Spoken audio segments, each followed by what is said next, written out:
You're back. Good day. I am one pilgrim from One Pilgrim's Musings.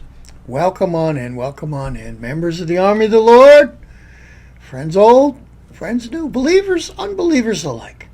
Come on in, join us on our pilgrim journey. This particular day, we are musing through the Psalms. We are on Psalm number 44. We're utilizing the New King James Version of Holy Scriptures as we travel through the Psalms. We are also utilizing a work by Dr. Jack Hyles, a pastor from out of the state of Indiana for over 50 years. Dr. Jack has gone on to be with the Lord to his reward. But he has left behind in the public domain a work called The Story Behind the Psalms. And he has done some, itchy nose. He has done some research into each and every individual psalm and given us a little background on it, some relatively succinct background. He gives us the author, the story behind the particular psalm, and the way it was used by God's people. Vast majority of these, I must say, I agree with wholeheartedly. A few, Dr. Jack's research, which I am not questioning,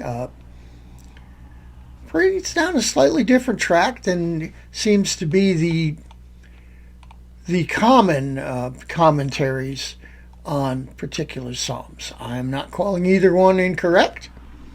When they disagree too much, when Dr. Jack's research disagrees too much with the common commentary, accepted commentary on the history of a psalm,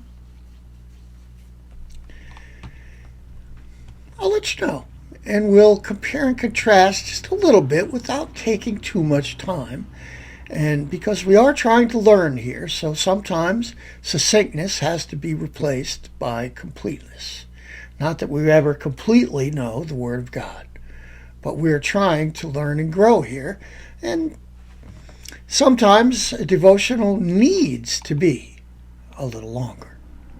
But we try to keep them as succinct as possible. I know that your days are busy, and if I'm going to come to you daily, I want to do it succinctly. When we do longer teachings, you'll know, for one, your humble servant loves to blow the shofar, which is a form of trumpet for our longer teachings, and I haven't done too many of late because life has just been a little too busy.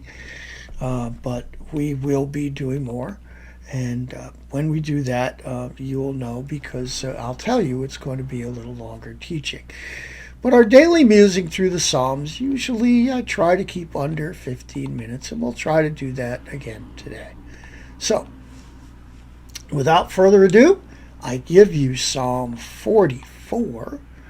Now, according to most commentaries, this is called a compilation psalm by the sons of Korah.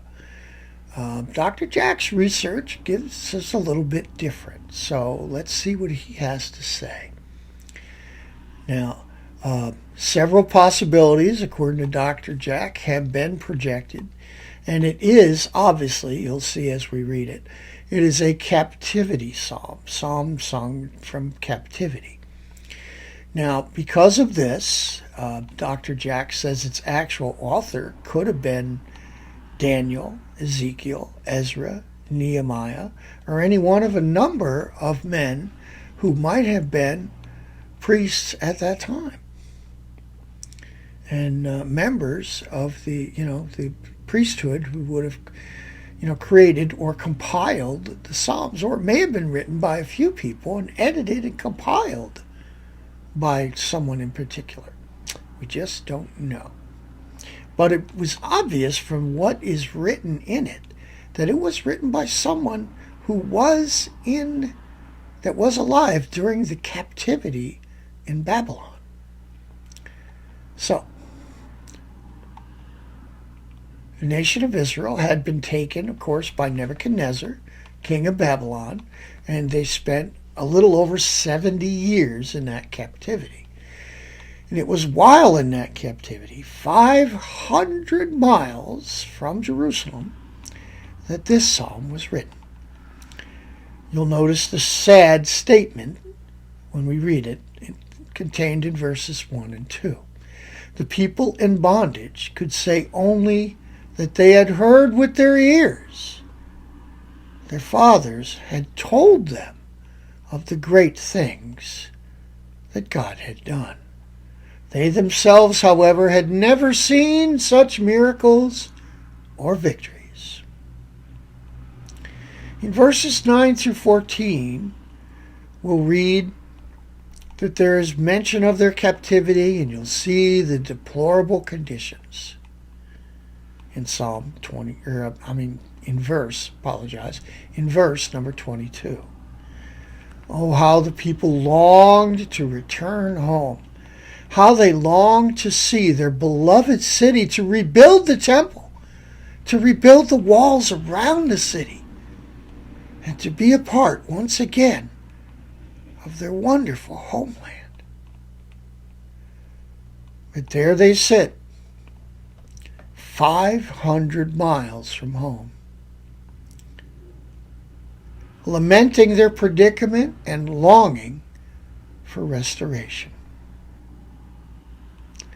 Well, obviously, this psalm was sung by Jews while they were in captivity in Babylon, and in succeeding years by others who were away from home and were seized by homesickness. This would be a good psalm for servicemen, perhaps serving in a foreign land, or even in another part of the United States from the vast majority of their family.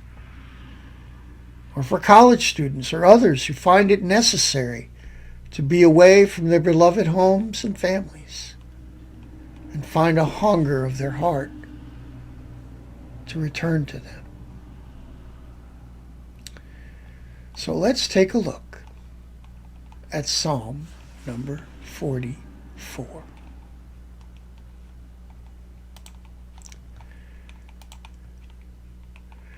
We have heard with our ears, O God, our fathers have told us, the deeds you did in their days, days of old. You drove out the nations with your hand, but them you planted. You afflicted the peoples and cast them out, for they did not gain possession of the land by their own sword, nor did their own arm save them, but it was your right hand, your arm, and the light of your countenance, because you favored them. You are my King, O God. Command victories for Jacob. Through you we will push down our enemies. Through your name we will trample those who rise up against us. For I will not trust in my bow, nor shall my sword save me. But you have saved us from our enemies, and have put to shame those who hated us. In God we boast all day long, and praise your name forever. But you have cast us off, and put us to shame. We do not go out with our armies. You make us turn back from the enemy.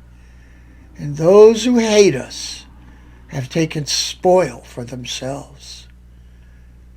You have given us up like sheep intended for food, and have scattered us among the nations. You sell your people for next to nothing,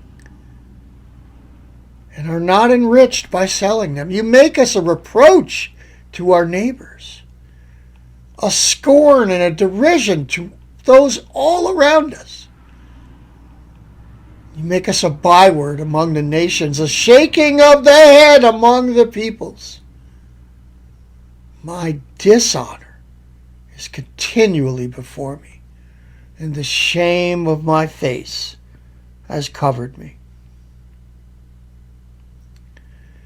Because of the voice of him who reproaches and reviles, because of the enemy and the avenger, all this has come upon us. But we have not forgotten you, nor have we dealt falsely with your covenant. Our heart has not turned back, nor have our steps departed from your way. But you have severely broken us in the place of jackals and covered us with the shadow of death. If we had forgotten the name of our God or stretched out our hands to a foreign God, would not God search this out? For he knows the secrets of the heart. Yet for your sake, we are killed all day long. We are counted as sheep for the slaughter. Awake! Why do you sleep, O Lord? Arise! Do not cast us off forever. Why do you hide your face and forget our affliction and our oppression? For our soul is bowed down to the dust. Our body clings to the ground. Arise for our help and redeem us for your mercy's sake. Tough song. Tough song. But then what would one expect from a psalm sung while in captivity and far from home?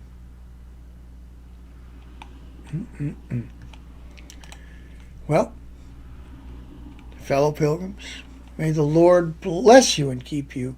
May he make his face to shine down upon you and give you that everlasting peace that only comes from a love and knowledge of him. This is One Pilgrim. Until tomorrow, God willing, I'm out.